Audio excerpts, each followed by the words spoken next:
Charlie Brown, Snoopy, and friends join the Seattle Symphony for Peanuts' 75th anniversary on March 27th, 28th, and 29th at Benaroya Hall. Peanuts comes to the symphonic stage with a live host, actors in costume, imagery from the show, and Vince Guaraldi's music. Plus, use promo code SNOOPY, SNOOPY, to unlock 15% off tickets. Get tickets now at seattlesymphony.org. This is CityCast Seattle. I'm Jane C. Hu, and here's what Seattle's talking about. You've probably noticed episodes of CityCast's new podcast, Your City Could Be Better, dropping in our feed lately, and so you've probably also become accustomed to hearing the voice of CityCast CEO David Plotz. Last year, he came on our show to ask us dumb questions about Seattle, and since then, we've gained a lot of new listeners, so we wanted to share this conversation again in case you missed it the first time. Enjoy! Today on CityCast Seattle, we've got an out-of-towner on the show. CityCast CEO David Plotz is here to ask us what we've been told will be dumb questions about Seattle, and executive producer Ashley Smith and I are going to do our best to get him some not-so-dumb answers.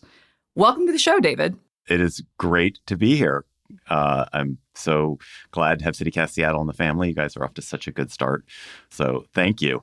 And I'm here to bring just truly mammoth levels of ignorance and Philistinism to your audience. We love that. Yes. All right, Ashley, are you ready for this? I think I am. All right. What do you got? So, all right. Just to set it up, I live in the real Washington, D.C.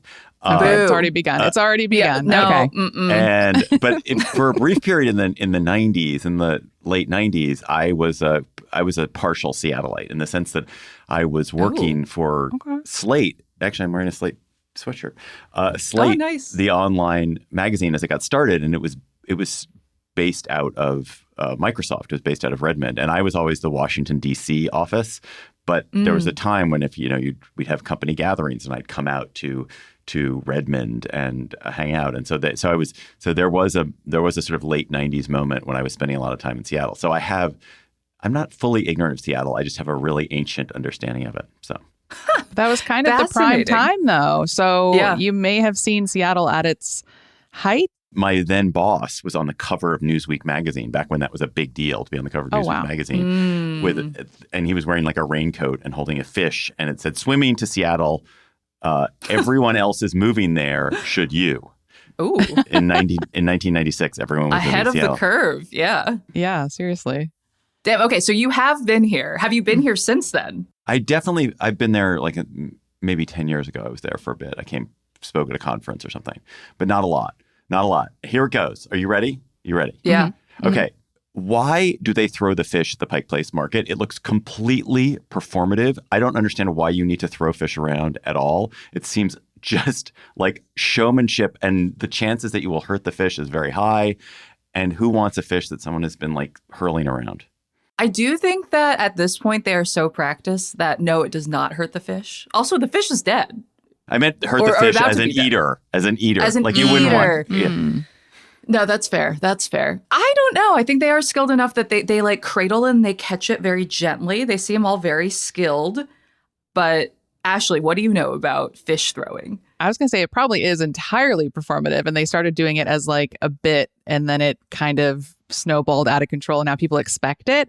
And I'm pretty sure that if you buy a fish, they will throw it to you. And so it's like you get to catch your own fish, but that means that you could, maybe accidentally drop the fish that you're buying or like rip it apart or something on accident. But I mean, this had to be like a prank or something when it first started. And I can't imagine that they thought that this was going to be a big thing for them when they first threw a fish. And yet it is. And yet it is. That's what a tourist thinks about Seattle. First image of Seattle, a fish being hurled. The fish throwing. Yeah, that's fair. Yeah. Okay, next question.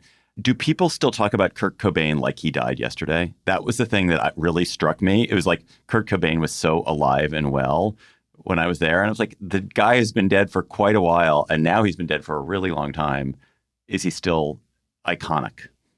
He's still haunting our city quite a bit, I think. But I worked in alternative radio for a long time. So it was just like this, he was this big figure that everyone still talked about. I frequently will ride by the bench that is dedicated to him, and I see a ton of tourists over there. It's along Lake Washington. People still leave flowers. So people definitely still care. Well, this is probably the big change from the 90s. One, it's less acute, but two, I feel like there was still a culture in the 90s of Cobain and Nirvana and grunge in general, and the Gen X attitude towards selling out was still culturally relevant.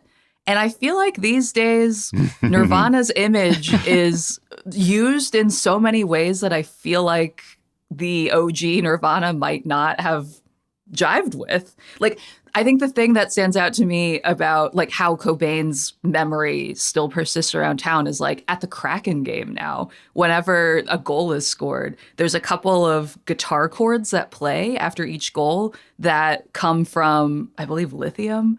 But I always think to myself, what would Cobain think about this? Like, to have his music used in pro hockey. For sure. Yeah. One of my truly favorite memories of working in my whole life is when I was out in Seattle, and this must have been like in 96 or 97. And after work one day, one of my colleagues was like, let's go skiing. I didn't actually ski, but he was like, let's go skiing. And so we left and we went skiing after work. It must have been Snoqualmie or something like that. Nice. How often have you ever done that? Is that a thing that people do? It seems amazing. The idea that you can like, I'm done for the day. I'm going to go skiing, man. Okay, my top question is, when were you leaving work, though? Yeah. That What you time must have been was leaving this? work at like noon. Oh, is that? I don't remember. Would we have had to leave work at noon? But it I was night think skiing. so. We were night skiing. I was you going to say, were because it gets night dark here at like skiing. 4 p.m. Yeah. when there's snow at the Yeah. mountain. Right. But we weren't there that late. I mean, I feel like we were, I don't think I would, I feel like I got home at 10 or something. Oh, okay. Yeah, Snoqualmie is not that far if you don't hit traffic. It's like less than an hour drive. And I've gone before work. Like I took like a little half day situation where I woke up dang. early, went, snowboarded a bit, and then like got back to work by like noon or 1. Okay, I'm not a snow sports person. I respect it. I can't do it. I do think it's harder to do these days because, one, people are working a lot to be able to just afford to be able to live here. So I think trying to sneak out late in the day can be kind of tough. And two, it is often just a whole production to get out to the slopes now. Like, I know a lot of folks who love snow sports and regularly will just like drive out there Friday night, pay to sleep in the parking lot, and make sure that they're first in line for the lift on Saturday, because otherwise the parking lot gets so full that you actually can't park there. I don't know that there are many people in my circles who honestly can afford to do that, but I feel like in the 90s, maybe it was more accessible. It gets so busy on the weekends, all the more reason to go after work on a weekday, I suppose. Yeah. It was pretty cool. My other most favorite memory of the time I was in Seattle is my boss. So I was a junior staffer at Slate, and my boss, the big boss, invited me to go hiking one weekend. And so he took me hiking up to a hot spring. Oh. So he was a gentleman, I don't know, 20 years my senior, and I was a young up and coming green journalist. And we get to this hot spring, and there's a whole bunch of people there who are like cooking stuff in the hot spring, but they're all naked. And and so my boss turns to me and he goes, "When in Rome," and drops trow and gets naked in the hot spring. And I'm like, I guess that's what's going to happen. I guess we're going to get naked together. And I did think that would probably not go over well in 2026 America. Probably in the way it not. did in 1996 America. We're still close. In I still love that guy. 2026 Seattle, though, I think it is still somewhat permissible. Do you remember which hot spring this was? Was it a built up one? Did you have to hike in, or did you just drive? We had up to hike it? in. We had to hike in, and there was kind of two levels of it. There was a small, less hot level, which was empty, which we were in for a bit, and then we were like, "This isn't that good," so we went up to the hotter one, maybe 20 yards away, which had all the people in it who were mostly high. How often do you guys go to hot springs? I've only been once to Goldmeyer, which is great. If folks are not familiar with it, there's a 4-mile hike in, which is somewhat annoying because it's just far enough that if you're walking, it takes a while. And some people will actually like ride their bikes in just so that they could do it in like a day, like get out and back. But the tricky thing about Goldmire, it's really well built up. It's beautiful, well maintained, but you have to get permits and they can often be hard to get. So I only ever have gone once because I had a friend who won the lottery or whatever to get tickets. But I don't know. What about you, Ashley? Are you like a hot springs person? I would love to hike up to a hot spring. I feel like I see influencers now like promoting that kind of thing. Like, take this cute little hike with us up to the hot spring. And so like the video is kind of the opposite, I feel like, of what David is describing, because it's these like cute girls in their bathing suits at the hot spring. Like, we just hiked here. But yeah, I would try it. Why not? That was definitely, it was like different vibe. Extremely homely middle-aged people who were baked, and then I just do really remember they were cooking and eating in the hot spring, which I found at once exciting and describe repulsive. Cooking in the hot spring. Like, did they have like a stove next to the hot spring, or were they like they had a stove next to the hot spring, but they were sitting in the hot spring and they were like eating, grabbing while from in there. the little pot they had, the sterno they had. So they were not actually like simmering things in the water that we were sitting in. That's what I was wondering. I was like, or were they Yeah. using the hot spring as like a hot pot situation? Because I don't like that. But no, I mean, I think that there's still definitely places in Seattle too, like spas and stuff, where people, I mean, the expectation is that you are nude. And I think that nudity is part of the culture of Seattle in a way. We've got like Denny Blaine Nude in the beach. summer too. Where people use that as a nude beach. There's currently this whole argument in town over whether to keep it a nude beach. Some of the neighbors have complained, but I had nudity. Part of truly, Seattle. the nudity was not a problem. It was I'm here with my boss. Sure. Yeah. Awkward That's situation. a different level. We'll get to some more questions after the break.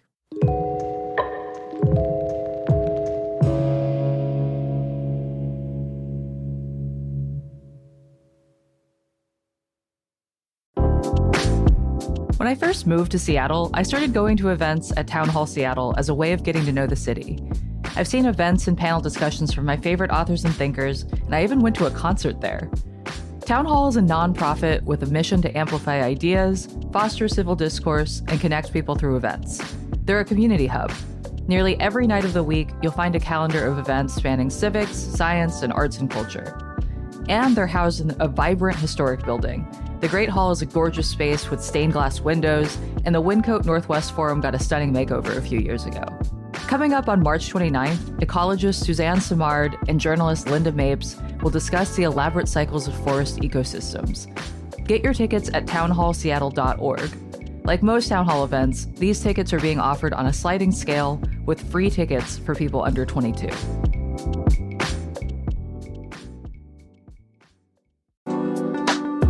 Like many Seattleites, I live in an old house, and it can get drafty with these old windows. Lately, my heat has been running nearly constantly. If that's also the case for you, it could be because your window insulation has failed. Window Nation can check that out for you and get you new, custom-built, high-quality windows. Their installation crews finish the job in 1 day or less, and they offer a lifetime warranty on all of their windows, so you can relax knowing your home is protected far into the future. They've installed 3 million windows across the country, and they've got over 45,000 five-star reviews. Right now, the more you buy, the more savings you could enjoy. You can get up to 50% off on all window styles. You can also get them with 0 down, 0 monthly payments, and 0 interest for 2 years. You can schedule a fast, free estimate now at windownation.com. Again, that's windownation.com. 4 of the greatest American companies, Boeing, Microsoft, Starbucks, Amazon, all incubated in Seattle, all basically sequentially, boom, boom, boom, boom, boom. Why? Why did it happen? I do think that part of the incubation was that this was a relatively affordable place to just throw some shit at the wall and build something in your parents' garage or whatever. But as for exactly why Seattle, I don't know. Ashley, what do you think? Do you have Weren't any- we just like the step after San Francisco? So this was like, it used to be like the cheaper option. And I'm sure probably also cheaper to like start a business, and kind of all the tech people and all the money just kind of pooled here. Then after that, I mean, we have a pretty regressive tax system that does not tax the rich or the big businesses. So I'm sure that they stuck here and multiplied for that very reason.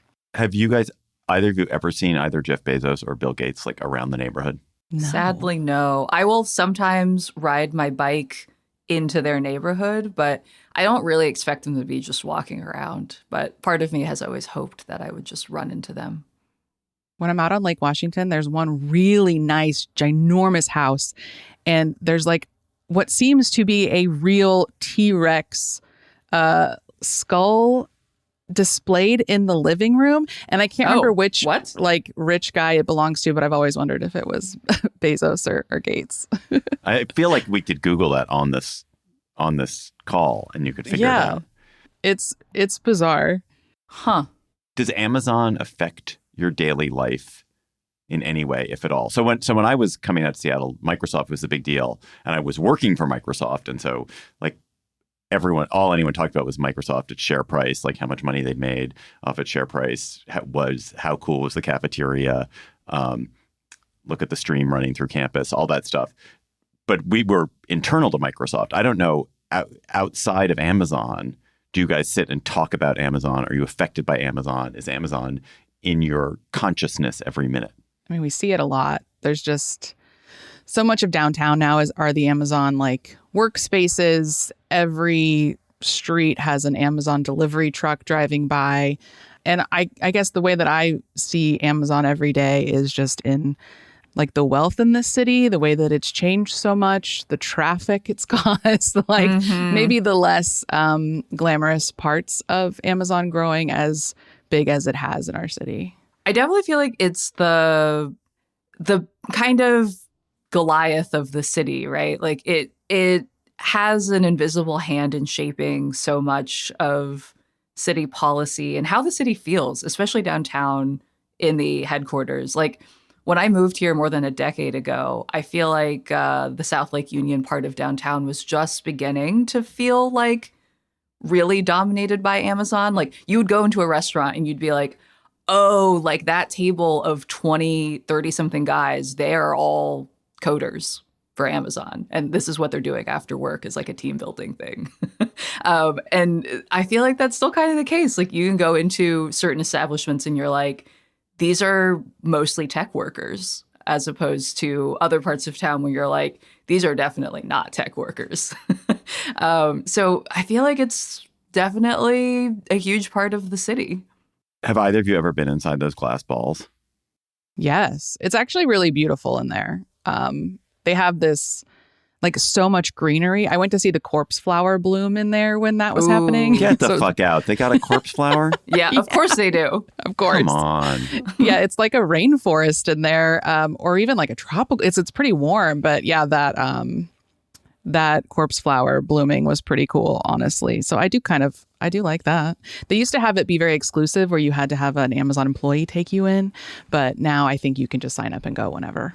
Oh, that's good to know. Because for a while, I remember they were like, it'll be open to the public. And then when they opened, people were a little upset that they couldn't just go in there and see the whole thing. But okay, now they've changed it. And also, I have details on the dinosaur house. Oh. So I guess there's like a super yacht charter that you can book that will take you on a tour of Seattle billionaire homes on Lake Washington, which is wild. But one of them is Nathan Myhrvold's T-Rex house. Do you know who that is, David? Oh, yeah. I do. I know Nathan Myhrvold. I met him, actually, back in the day. Oh, okay. And it's not just the skull. He's got the whole body of the T-Rex in his home, and it's just like all glass, so you can see it when you go by. It is wild. It might be real, is what I'm reading. He's a huge dinosaur guy, huge paleontological interests, and I think has done a bunch of digging, and is also a Microsoft quadrillionaire, and he runs intellectual ventures, centrillionaire in town. Yeah. Okay, what is a super yacht? It's just like even bigger than a normal yacht? Is that okay. Basically. Fascinating. Good to know. I have never heard of such a tour, but maybe someday. Okay, back to me. Enough about you. Okay, sorry. Yeah, of course.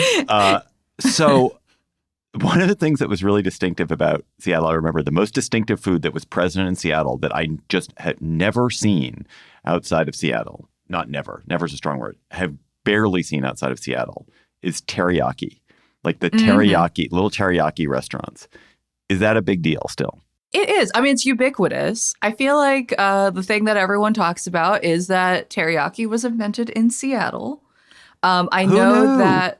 Yeah, teriyaki comes from Seattle, apparently. I didn't know that until I moved here. So I know that celebrity chef Kenji Lopez Alt has been on this search for like the best teriyaki place. And I think that has gotten people like rehyped about like taking pride in teriyaki. But I can't say that it's like a huge part of my diet personally. I don't have a go-to spot yet. Like I feel like a lot of it is fine, but there hasn't been anything that has like completely wowed me. So I guess listeners, if you have like your favorite teriyaki rec, I'm all ears. Yes, please. We should do like a whole teriyaki feature or where the team tours around and tries it, or we do an episode or something. I used to have a favorite teriyaki place on Boren when I worked pretty close to downtown. We affectionately in the office called it Scaryaki because you often got food poisoning from eating there, but it was so good that we kept going back. Dang. Let's not name it. Let's not. Yeah. Let's not do that. Okay. It sounds great. The way you make it, the way you describe it, really makes me want to go there next time I come to town. Yeah. I hope they're doing better. Scaryaki. It is funny because it's quite good. I mean, it's not like Texas barbecue good, but it's quite good. And it is interesting that it doesn't really exist outside of Seattle. You just don't see it as a form of definitely fast not like food. as a standalone cuisine. Yeah. Also, I will fight you on that. I feel like teriyaki is definitely better than Texas barbecue, but that might just be who I am. Okay, we can fight. That's also fine. Okay, next question. Is the Space Needle cool or is it lame? Ooh. Divisive question. Yeah, I think we kind of decided that we would like new iconography here in Seattle, that we wish it wasn't just the Space Needle, that we could get something new. Because, I mean, that thing's been there forever and it has become so like synonymous with Seattle. But as locals, I don't know that we spend a lot of time there. You take, your touristy friends when they come to visit. It is a nice view. But I don't know. I feel like we could do something better. What should the symbol? Well, okay. Ashley, you are now heading the Seattle Chamber of Commerce. You need to make something that's visually stunning and distinctive for Seattle, so that for the 2030s, everyone's going to be like, "Oh my gosh, that is so cool." What is it? Is there some other structure that could be built that would compete, so that when you depicted Seattle? I mean, you have your ferries, you've got Pike Place Market, but is there something else that you would build? The glass balls. I was thinking the glass balls are iconic for better or for worse. Bezos's balls, for sure. Bezos's Now I'm glass imagining like an apple core that we turn into one of those climbing rock walls. It's in like the middle of Seattle Center. So it's like Washington Apple, but also, I don't know. I feel like Seattleites are very into rock climbing and like indoor climbing right now. Guilty as charged. Yeah. That would be good. You could build like a gigantic climbing wall, an enormous climbing wall. It could be so big that it became the symbol of Seattle. Yeah, hell yeah. Okay. This is not really a question. Just a note that I looked at the list of people who are from Seattle. It is a genuinely amazing list. Arguably, I would say the city has contributed the most per capita to American culture. Like, it's not that big a city, and yet you've got like Gary Larson, Jimi Hendrix, Ken Jennings, Mary McCarthy, Bruce Lee, Ray Charles. I mean, it's just an incredible list of people. So congratulations. Thanks. Yeah. Thank you. You hear that? Every other city? Yeah, I mean, like you do this for some of the other cities in the CityCast network, and you got to scrape. You scrape to find you're people, like, what does famous really mean? Yeah, no, we've got. I think we really punch above our weight culturally, especially like across the board, like a lot of different areas, right? Like you got the nerds, you've also got the athletes, you've got the musicians. We really got it all. Okay, so speaking of other cities in the CityCast network, one question that I had for you, David, was why launch CityCast in Seattle? Why launch CityCast in Seattle? Well, we thought about it for years, and we started to look at the kinds of people who listen to CityCast around the country in other cities and who read CityCast newsletters and follow CityCast social channels. And we have, pretty good demographic information about those people. And we looked at them and we asked ourselves, what other cities have lots of people that look like the people who are already listening to CityCast in Pittsburgh and in Chicago and in Salt Lake? And two cities just jumped to the top of the list, way to the top of the list. And those two cities are Seattle and the Twin Cities. The two cities we weren't in that had lots of people that looked like the kinds of people who liked CityCast in other cities. And that's what, like nerds who care deeply about their communities, or what? I mean, it's educated, young to young middle age. So millennials and I guess young Gen Xers, millennials and old Gen Yers. No, millennials are Gen Y, Gen Zers, old Gen Zers. Yeah. Disproportionately gay, disproportionately female, over-index for kind of community activism, community engagement. Those are the people who we're finding lots of in all of our cities. And when you look at Seattle, it's like, oh yeah, there are a lot of those folks around. And also Seattle has, in Amazon and in Microsoft and Starbucks and Boeing to a lesser extent these days, it has enormous drivers of American life, of America's economic and cultural life. Yeah. And that's really important. And there's also a big fight over that. And there's a big political fight over like what kind of city is Seattle going to be given the amount of wealth and the amount of power that's come into it. And that's a really interesting space to be in. So I'm really looking forward to hearing you guys talk endlessly about it all. And I'm sure you were hoping one of those many famous people from here might, show up on the pod someday. Yeah. I mean, I hope Jeff Bezos becomes like a regular contributor, honestly. Like that would be my dream come true. You might not want that, but that would be my dream. All right. Eddie Vedder, if you're listening, please, we want you on the show so bad. When we come back, we'll turn the tables on David and see if he can guess what some common Seattle terms mean.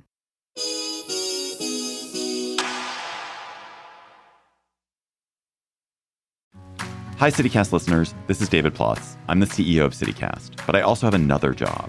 I'm one of the hosts of the Political Gabfest, Slate's politics podcast. Every week, I get on mic with my co-hosts Emily Bazelon and John Dickerson, and we talk about politics and a lot more about other things that we care about. The Gabfest has been going for more than 20 years because the three of us love talking to each other, and we have an amazing community of listeners. If you like the open-hearted, curious way CityCast approaches cities, I think you'll like the Political Gabfest too. Stream it on YouTube or wherever you get your podcast. If you're enjoying the podcast, be sure to follow us on Apple, Spotify, or wherever you listen so you never miss an episode. Also, leave us a little review. It's really helpful. And tell your friends about us. You can also get more local news and events delivered right to your inbox by subscribing to our newsletter. Just go to seattle.citycast.fm. And you can find us on Instagram, Blue Sky, and TikTok at CityCast Seattle. And you can watch full episodes of this show on YouTube. I have one more question before, if you have other questions for me, I welcome them. My last question is, do houseboats smell? I had a friend who lived on one when he was living in Seattle, and I was always wondered. Are you sure that's not just your friend? No, I don't know whether it smells. No, I just I see. I was just wondering whether they smell because I don't really like water. Like there's that like kind of moldy, mildewy lake dock smell, There is a dock smell. That's true. The inside, not so much. I have some friends who live on a houseboat. It's lovely in there. It's very cozy. It kind of just, if you can forget that you're on a houseboat if you don't think about it too hard. Can you get Wi-Fi on it? Do you get Wi-Fi? I believe they do. So, I mean, there are all these little communities of houseboats now where I don't know if they share utilities or if you have to get your own like router box or whatever. But I mean, they're fully just kitted out as houses at this point. And I think most of them can't actually be used as a functional boat at any point. But they're pretty cozy. There's also a difference between a houseboat and a floating home here. Like a houseboat, you should be able to move to another slip if you wanted to. And a floating home, if you buy one of those, you own the land that your home is on, and it's like connected to like the city water system and everything. Like, and they're both so expensive. It's ridiculous. You would think that like getting to live on the water is a luxury, but at the same time, you have like 300 square feet of a home, and you have to deal with all the things that come with living on a boat. And so they should not be as much as like how much does it cost? How much does one cost? At least like $600,000 for like a livable, nice one. But you're not just paying like a mortgage, which is hard to get a mortgage on those, by the way, because it's a houseboat. But you also have to pay like your mortgage fee or slip fee, the HOA, if it's one of those little communities. It's just like the amount of expenses that go into that. It really is like you're buying a home and a boat. Because I've definitely looked into it, obviously, because it would be so cool to live out there. Ashley knows. Yeah. I remember looking into renting one when I first moved here. I mean, this is now 10 years ago, but I remember being surprised at how the rent was not actually much less than renting a like on land apartment. For some reason, I thought it would be cheaper, and it just wasn't. And you can't like park your car. I mean, if you have a car, like close to your boat. So if you need groceries, you have to like get a little wagon and like wheel it down the stairs through the dock. It's a whole It's a thing. lifestyle. Yeah, it's a lifestyle for sure.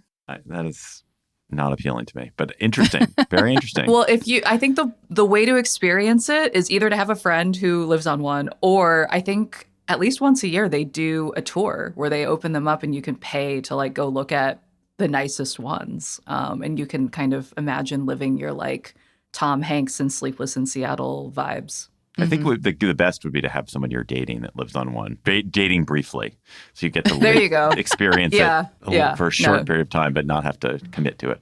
Yeah, the briefly is a good specification.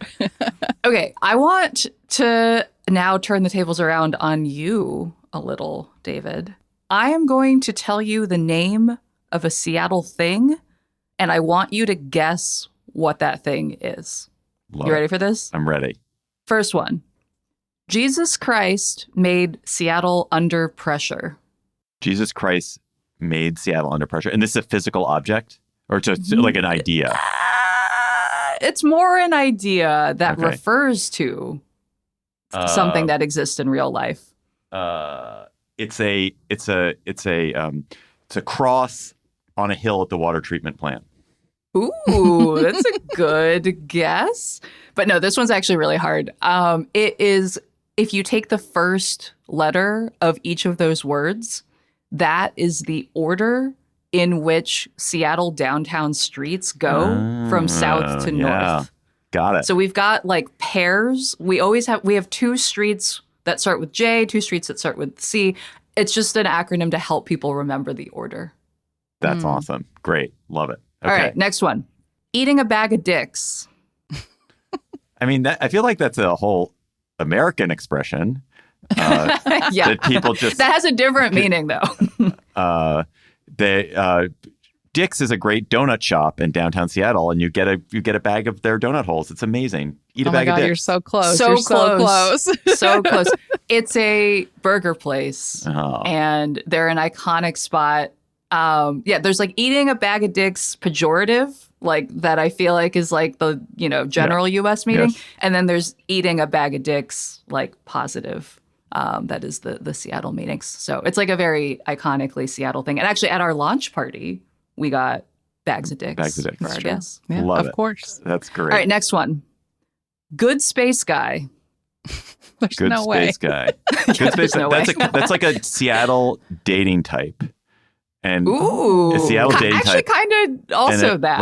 Like a guy. He may or may not be a good dude, but he lives in a cool apartment. Yeah, I mean, this definitely could be an archetype of guy you could date. Good space guy is known around Seattle. He frequently runs for public office. So when you get your voter guide, you get his statement about whatever it is he feels passionately about that election cycle. I can't say it always makes a great deal of sense to me, but I appreciate his persistence personally as just an icon. And I believe and correct me if I'm wrong, Ashley, if you know otherwise, I think he has legally changed his name to Good Space Guy. Good Space Guy, all lowercase, I think, no spaces. He's an interesting character in local politics, and we were actually curious. He's been running so frequently for so long that this last big election we just had, he wasn't on the bill or whatever, and we were honestly wondering where is he? What's going on? With politics the way that it is, maybe Good Space Guy has retired. Probably. All right, let's do one last one. Tell me what you think the big one is. Oh, I think I'm going to get this one right. The big one is when there is a ginormous quake in the Pacific Northwest, and you guys, all the glacier off Rainier melts, and you guys all tumble into the sea, and there is no more CityCast Seattle. Mm-hmm. Yes, it will be a catastrophic time for us all, especially those of us who, like me, live on a hill in a liquefaction zone where my house will probably just slide on down the hill. Well, good. I'm glad that we were able to get you one that you already know. The fact that we know about it's a little liquefaction gloomy. zones. Yeah. There was that great piece in the New Yorker maybe 8 Catherine years ago. Scholl's. Right. That was a great article. So I'm a science journalist. If you go to a science journalism happy hour, there's I don't know, a 1 in 5 chance that piece by Catherine Scholl's is going to just come up naturally because we're always thinking about it. Right. So right. I know that we ended on a little bit of a gloomy note, but David, did we convince you to come back and visit Seattle? That wasn't how we presented the whole premise of this conversation, but I would like to get back to Seattle. I have friends there. I love it. I think about it a lot. One of my ways I fall asleep at night is I think about sort of my favorite place in a state. I'll go through every state I've been in, favorite place or the place that I think about first. Yeah. And so one of the ones that for me is there's that when you're driving up to Seattle from the airport and there's this kind of moment when the city sort of unfolds in front of you. Yes. And you're on the highway and the city unfolds in front of you. And I think about that. I can see that in my mind's eye really well. I swear I I'm not lying. When you said that, I got chills because I experience that every time I am coming back from the airport and I'm on I-5 driving north. I get the view of the city and I'm like, I'm home and I feel relieved. Yeah, it's it's just a beautiful sight. I actually have one final question to ask, David. And you kind of alluded to this at the beginning when you said you live in the real Washington. We call it the other Washington. Do you DC folks really call yourself Washingtonians? Is that your term? Yes, we call ourselves Washingtonians. Increasingly, there's this, so it's DC, Maryland, and Virginia are kind of a region. The Maryland suburbs and the Virginia suburbs and DC are all one metropolitan area. The DMV. So people call it the DMV and they say that I'm from the DMV. But if you're a Washingtonian, you say I'm a Washingtonian. I'd say I'm a Washingtonian. But I was purely joking when I was referring to us as the real Washingtonians. No you guys offense. are definitely the real Washingtonians. Okay. All right. That's what I was about to fight you on, but okay.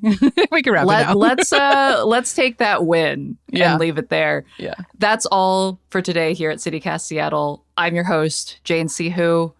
David Plotz, thank you so much for being here. Oh, it was such a pleasure. Ashley Smith, thank you for joining me in defending Seattle's honor. Anytime. All right, listeners, we want to hear from you too. Send us your news tips, your questions, your hot goss, your thoughts on the best teriyaki place in town, maybe?